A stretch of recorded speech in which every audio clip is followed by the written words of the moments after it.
Update! This is Jenna Decker. She is the Pops 10 Awesome Episode Savior Donor.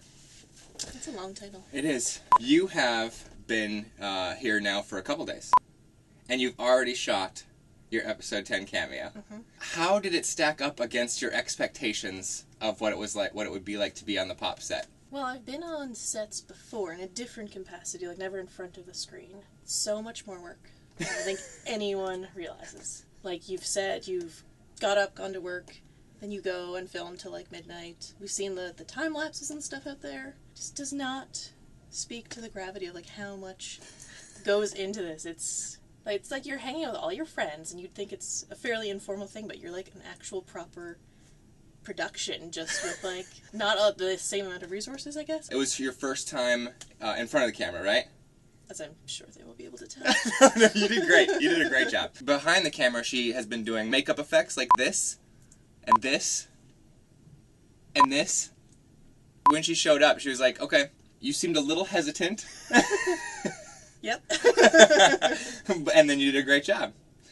And today even, we had, so we shot yesterday. That was last week's update. And then we're shooting tonight, and you still agreed to even come, even though you're not going to be on camera. There will be less physical labor, I think. Like, I'm still sore. I know you're sore without that sounding weird.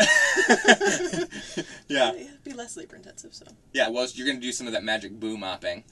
Because, as I said in last week's update, it's harder and harder to get everybody together to shoot now that it's actually nice outside. Although yesterday was sweltering. Too hot.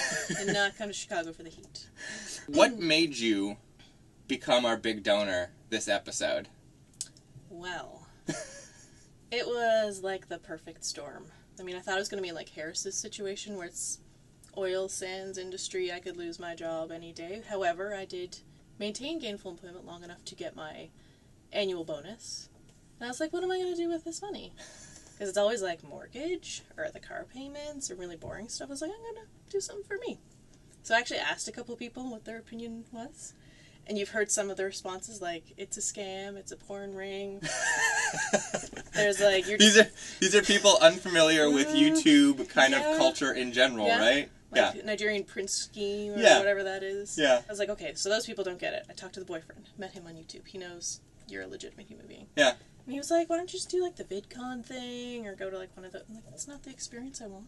Yeah. Like I just went to the Calgary Comic-Con thing. I met Stan Lee and stuff, but it's not the same when you're just speaking across the table to someone. Like, it's a totally different experience. I'm going to get into some of the questions that we kind of talked about in the van in our million years we spent in the van together, because I don't know how to program my Google Maps. Anyway. See, these are the experiences I wouldn't have gotten at, like, Playlist Live or something. Right. You've seen us through the updates before. Mm-hmm. So then now that you've spent a couple days with us, are we the same as the updates? I'm curious about your perspective on this. You're still the same. Like, you're very lovely human beings. You've opened your home. You just made me breakfast. And I think that comes through in the channel. Yeah. I think the only person that might have been a little bit different was Carlin. I was expecting her to be more like Fox 4, like too cool and aloof, but she was like the nicest, sweetest human being. Everybody is. Yeah. Like, you've managed to surround yourself, like I said before, with a great array of human beings. Very lucky to have a group of nice people around. But you've also seen, like, through the updates. Like, there's stuff that I keep from the updates, you know? There's a lot of work. You saw me a little more stressed out than the updates usually see. But then I was really happy after we shot, right? It all worked out. It's a very interesting thing to do, to choose to do. And obviously we're very grateful for it. But I'm curious about your expectations of the trip. And now you're in the middle. The expectation of the thing and the reality of the thing can be vastly, vastly different. And I'm wondering how you feel now that you're here and doing it. It's exceeded my expectations. It has? Mm-hmm. Oh, that's awesome. So there's been this balance, though, that I've been trying to toe the line the whole time. Like, I'm trying not to nerd out. Like, I'm keeping it kind of close to my chest. Like, this is the best trip ever. This is like... I don't feel like you have nerded out at all. I know, but... I feel like we've just been hanging out, you know? That's what I want it to be like. That's great. Do you realize I'm, like, sneaking pictures of, like, everything here? Like, it's fine. And you were here when a new thing got added to it. Don't look. Don't look. What about Craig? Is Craig like he is in his videos? Well, I was interested when he was first on set. He was like off editing and doing his thing, and he was way more quiet than I thought he would be. But you did kind of warn me about that he's more to himself. But then we went out to pizza. That's when Wheezy Waiter kind of came out a little bit for me. But did it seem like Wheezy? Because to me, even like hanging out with Craig, like even when we're talking in a lively fashion, he still doesn't feel like Wheezy to me. There's some jokes that he makes that seem sort of Wheezy-ish to me. Oh, sure. The sense of humor is coming from the same place. We had a big, long... You saw us driving in the van. What's this guy doing? Get in your car, sir. That is a green. All right? And we spent hours in that van picking up props and then driving out to our location, which should have only been about an hour and 20, hour and a half away. But I had turned off highways on my Google Maps earlier in the day, so it took us a little over 2 hours.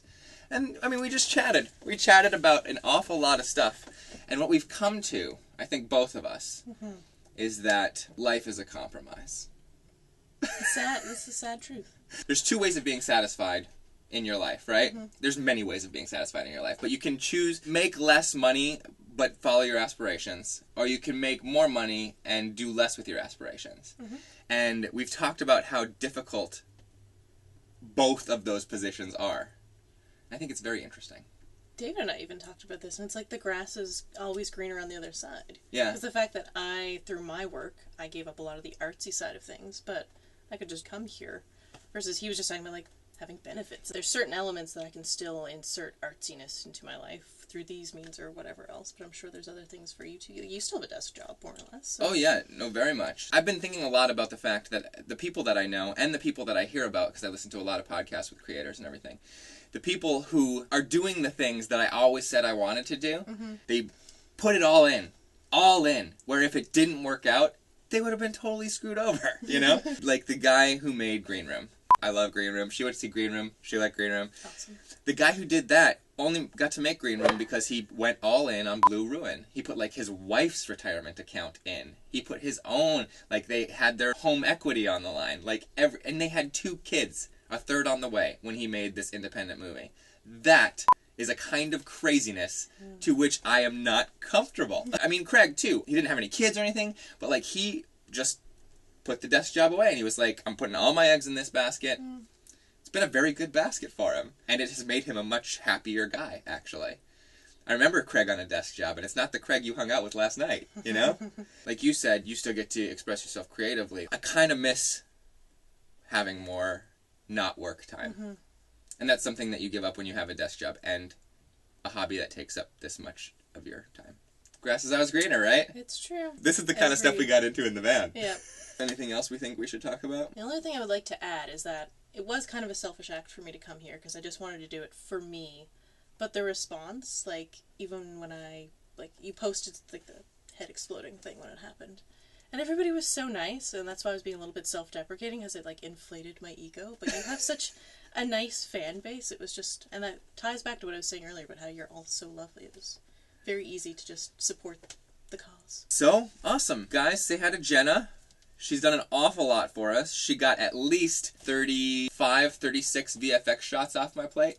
You're welcome. Go check out her channels with her and her boyfriend, right? If you like travel vlogs and Disney, you go to M&J Travel.